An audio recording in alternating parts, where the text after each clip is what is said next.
어제를 통해 오늘을 돌아보고 내일을 그리는 시간, 인문학으로 여는 오늘의 김용민 인사드립니다.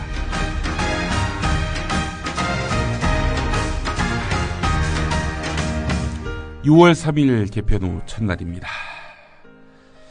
자, 음악 장르 중에 왈츠가 있죠.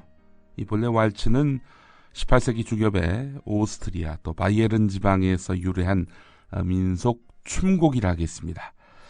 쿵짝짝한 3박자 리듬에 기초한 이 춤곡이 연주되면은 남녀가 서로 끌어안고 빙글빙글 원을 그리면서 춤을 추게 되는데, 한때는 그 모습이 너무 외설적이라고 해서 금지된 적도 있었습니다.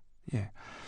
하지만 그 외설스럽다는 춤곡이 19세기 들어서 오스트리아 빈의 사교계로 진출하면서 크게 유행하기 시작했고, 이 빈 왈츠는 1814년과 1815년에 걸쳐서 빈 회의를 계기로 해서 유럽 전역에 전파됐습니다. 그 산파 역할을 한 사람이 바로 요한 스트라우스입니다. 네. 오늘은 요한 스트라우스가 1899년 세상을 떠난 날입니다. 요한 스트라우스의 아름답고 푸른 도나우 안 듣고 갈 수 없습니다. 이 음악 듣고 오겠습니다.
우리 사회가 과연 어디까지 갈 작정인가 모두들 걱정스러운 심정이겠습니다만 그럼 여기서 각계 인사들은 이번 사태를 어떤 시각으로 보는지 여러분의 말씀을 들어보겠습니다.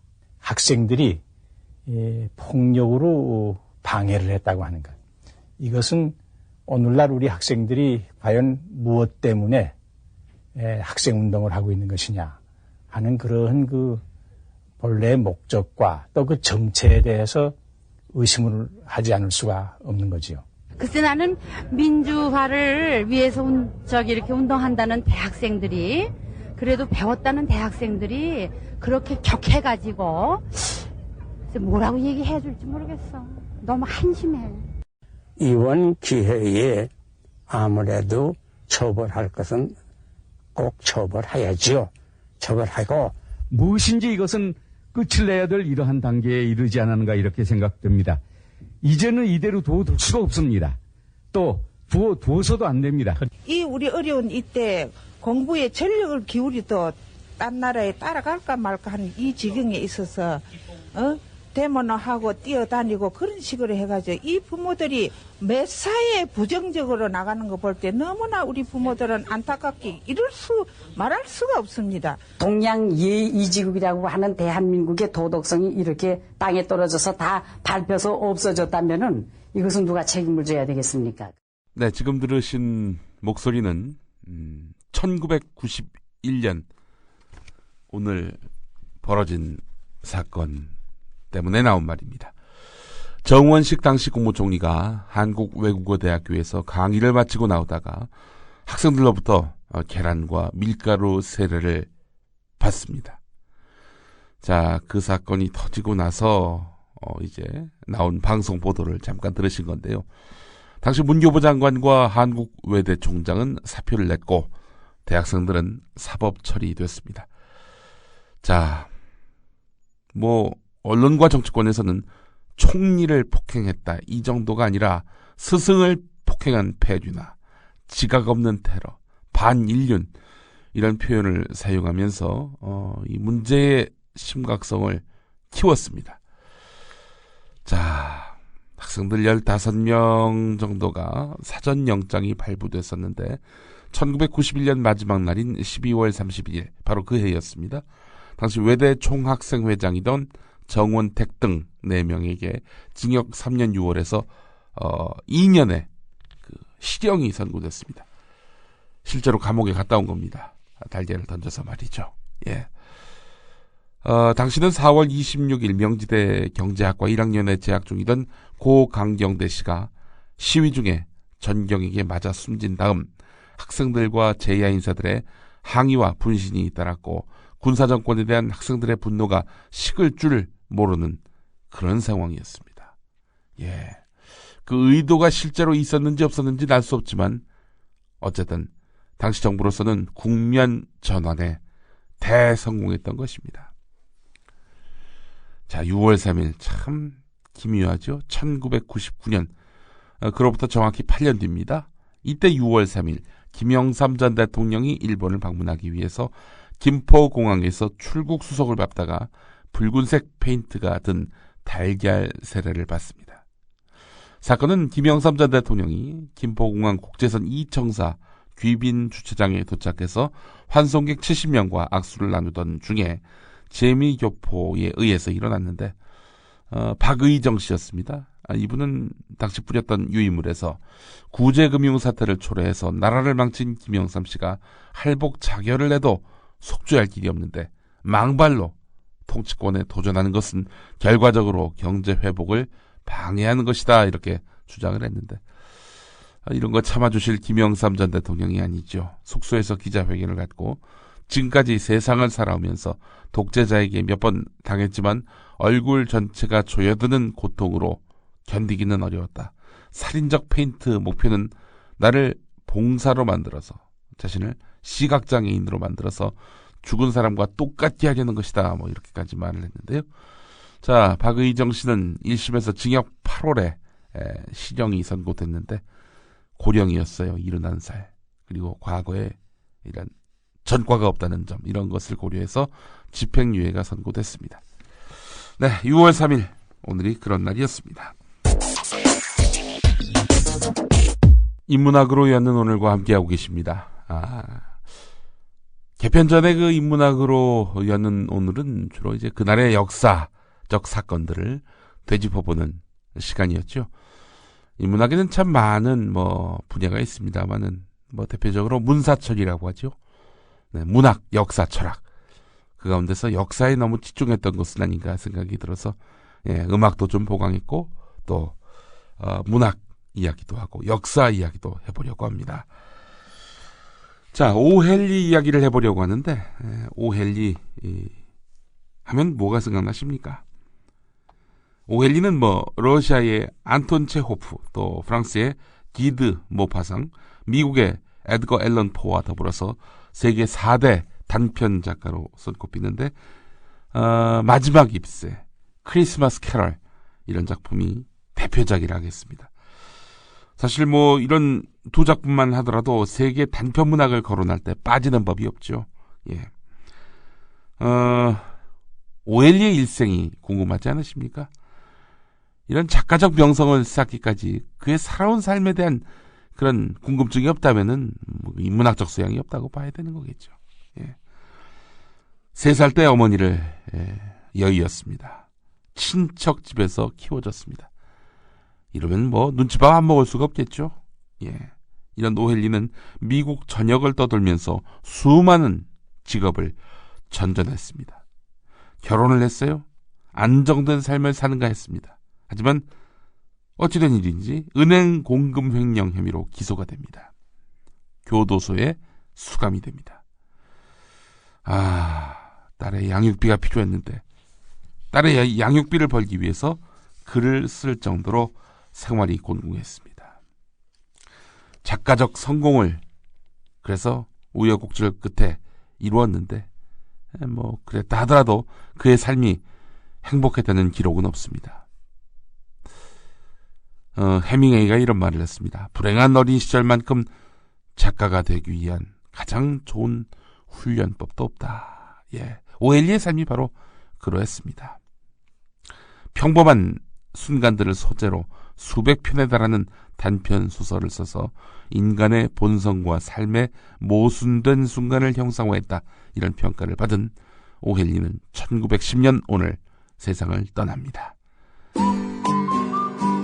안녕하세요. 하천에 살고 있는 소설가 이효수입니다. 모쪼록 국민의 눈, 국민의 귀, 국민의 입이 되어 대한민국 민주주의의 초석이 되시기를 간절히 소망합니다. 권력, 자본가, 사주가 아닌 국민이 주인인 방송 국민TV. 조합원이 돼서 국민TV의 주인이 돼주세요.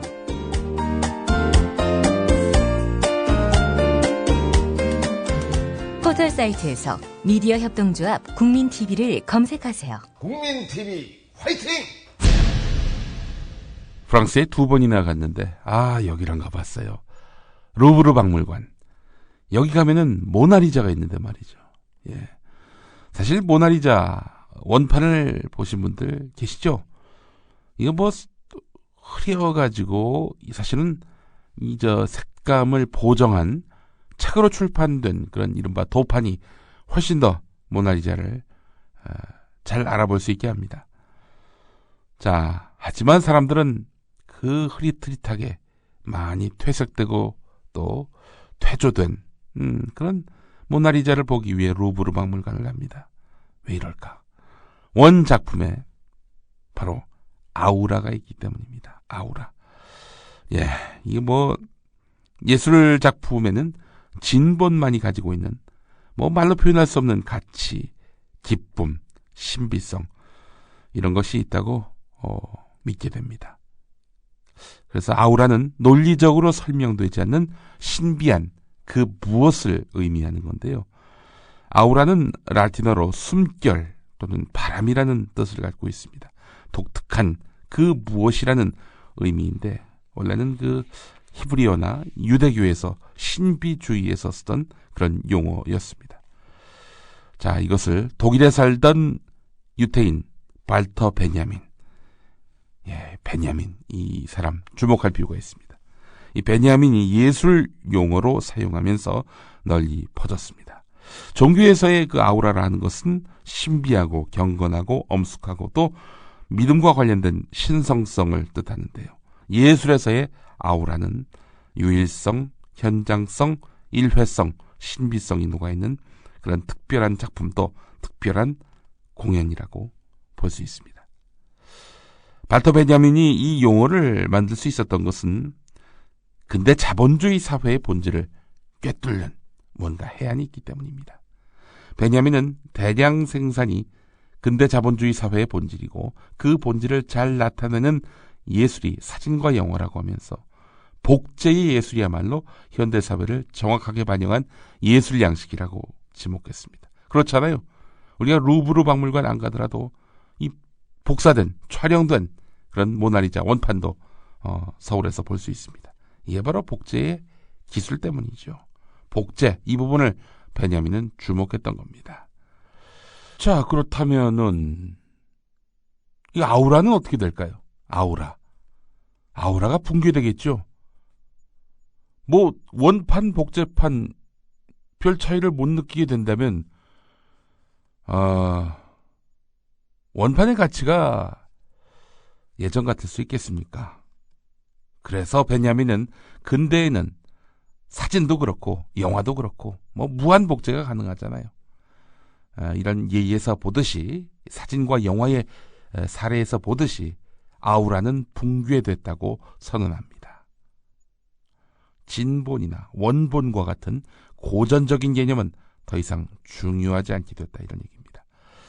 예, 베냐민의 말처럼 사진 영화의 기술 복제나 디지털의 무한 복제가 현대 예술에서 전혀 새로운 개념을 만들어냈다는 점, 예, 이런 점을 우리가 주목할 필요가 있다는 겁니다. 오늘의 철학 용어로 아우라를 짚어봤습니다.